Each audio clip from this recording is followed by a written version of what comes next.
Bonjour et bienvenue. Aujourd'hui, on va s'intéresser à une situation vraiment critique. Qu'est-ce qui se passe concrètement dans les toutes premières minutes après qu'un chien a été heurté par une voiture? C'est une véritable course contre la montre où chaque seconde, littéralement, peut faire toute la différence. Il faut bien comprendre que ce type d'accident, c'est vraiment l'une des urgences les plus graves qu'on puisse imaginer en médecine vétérinaire.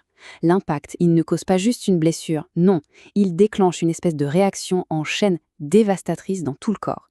Et pour y faire face, il faut une intervention médicale qui soit à la fois immédiate et, on peut le dire, d'une précision chirurgicale. Alors, on pourrait penser que la gravité des blessures est un peu aléatoire.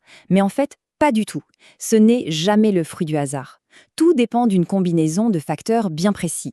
Pensez-y, la vitesse et la taille de la voiture bien sûr, mais aussi la taille du chien, sa condition physique, et puis l'endroit exact de l'impact sur son corps. Tout ça, ça se combine pour créer un cas absolument unique pour chaque animal. On peut passer de simples égratignures à des blessures qui malheureusement sont mortelles. Ok, alors on entre maintenant dans ce qui est sans doute la phase la plus critique de toutes, le triage. Ces 5 premières minutes, elles peuvent vraiment tout changer. C'est le moment où l'équipe médicale doit faire une évaluation ultra rapide, mais aussi super rigoureuse, pour identifier et surtout pour prioriser les problèmes qui menacent directement la vie de l'animal. Et pour faire ça, ils ne foncent pas tête baissée. Non, ils suivent une méthode systématique, une sorte de checklist mentale qu'on appelle l'approche ABCD. C'est simple et super efficace. Chaque lettre, c'est une priorité vitale. Le A, c'est pour airway, les voies aériennes. Est-ce que l'air passe? Le B, c'est breathing, la respiration. Le C, c'est la circulation, pour l'état de choc et les saignements. Et enfin, le D, c'est disability, pour l'évaluation neurologique. L'idée, c'est vraiment de s'attaquer aux menaces les plus mortelles en premier, dans le bon ordre. Maintenant, un des plus gros défis dans ce genre de situation, c'est ce qu'on ne voit pas, les blessures internes. Elles sont invisibles à l'œil nu. Comment savoir ce qui se passe à l'intérieur? C'est là qu'intervient la technologie moderne, qui nous offre une sorte de fenêtre magique, non invasive, pour voir l'invisible. Et cet outil clé, c'est l'échographie FAST. Le nom vient de l'anglais Focused Assessment with Sonography for Trauma. En gros, il faut imaginer un balayage sonar hyper rapide, fait directement au chevet du patient. Ça donne des infos vitales en quelques secondes, sans avoir besoin de faire des radios compliquées, ou pire, d'opérer. L'objectif, détecter la présence anormale de liquide, du sang par exemple, ou d'air là où il ne devrait absolument pas y en avoir. Alors, cette échographie FAST, elle se divise en deux parties. D'un côté, on a l'AFAST, le A pour abdominal. Là, on regarde dans le ventre pour chercher du liquide, ce qui pourrait signifier une hémorragie interne, un organe qui a lâché, bref, quelque chose de très grave. De l'autre côté, on a le T-FAST, le T pour thoracique.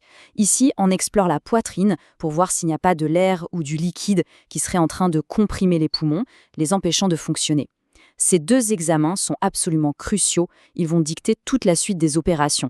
Bon, une fois cette première évaluation faite, on doit s'attaquer à un ennemi redoutable, l'une des conséquences les plus fréquentes et les plus mortelles d'un gros traumatisme, l'état de choc.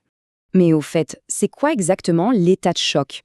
Eh bien, pour faire simple, c'est un effondrement complet de la circulation sanguine.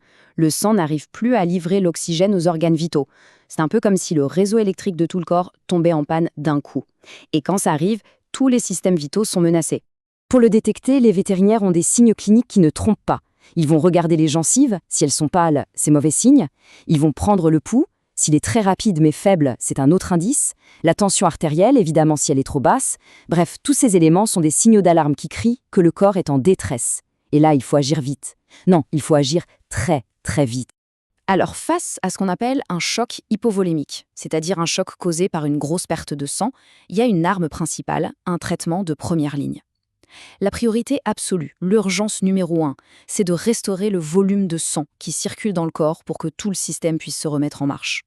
Et cette intervention, ça s'appelle la réanimation liquidienne. C'est assez simple à comprendre. On administre de très grandes quantités de fluide directement par voie intraveineuse, très rapidement. Le but, c'est littéralement de remplir le système, de faire remonter la pression artérielle pour que l'oxygène puisse enfin retourner là où il doit aller, vers les organes vitaux. La science derrière est assez basique, mais l'impact est immense. Ok, imaginons que la crise immédiate est maîtrisée, le chien est stabilisé. On pourrait croire que le plus dur est fait, mais en réalité, le travail est loin, très loin d'être terminé. C'est juste le début d'un long chemin, un parcours de soins complet qui vise la guérison sur le long terme. Et là, le plan de traitement devient beaucoup plus complexe et il est vraiment adapté à chaque cas. Ça peut inclure tout un tas de choses. Bien sûr, la gestion de la douleur, qui est primordiale, le soin des plaies, la stabilisation des fractures, que ce soit avec des attelles ou de la chirurgie. Parfois, il faut retourner au bloc pour opérer une hémorragie interne, ou même poser des drains dans la poitrine. Chaque blessure va demander une expertise bien particulière. Alors, la question que tout le monde se pose, quel est le pronostic? Eh bien, il est extrêmement variable. Si les blessures sont mineures et que le traitement a été rapide, le pronostic est souvent bon.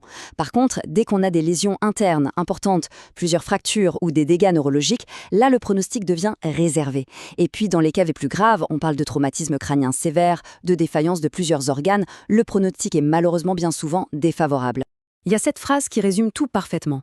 Chaque minute compte, et un traitement rapide peut considérablement améliorer les chances de survie de l'animal. Ça dit tout. En médecine d'urgence vétérinaire, le véritable ennemi, c'est le temps. La rapidité, l'efficacité de l'intervention, c'est ce qui fait la différence, littéralement, entre la vie et la mort. Et tout ça, ça nous amène à une dernière question. Avec toutes ces variables en jeu, la physique de l'impact, la biologie de la réaction du corps, la précision des soins médicaux, qu'est-ce qui, au final, pèse le plus lourd dans la balance? Qu'est-ce qui détermine l'issue? C'est une question qui, je crois, met vraiment en lumière toute la complexité et les enjeux incroyables de ce travail.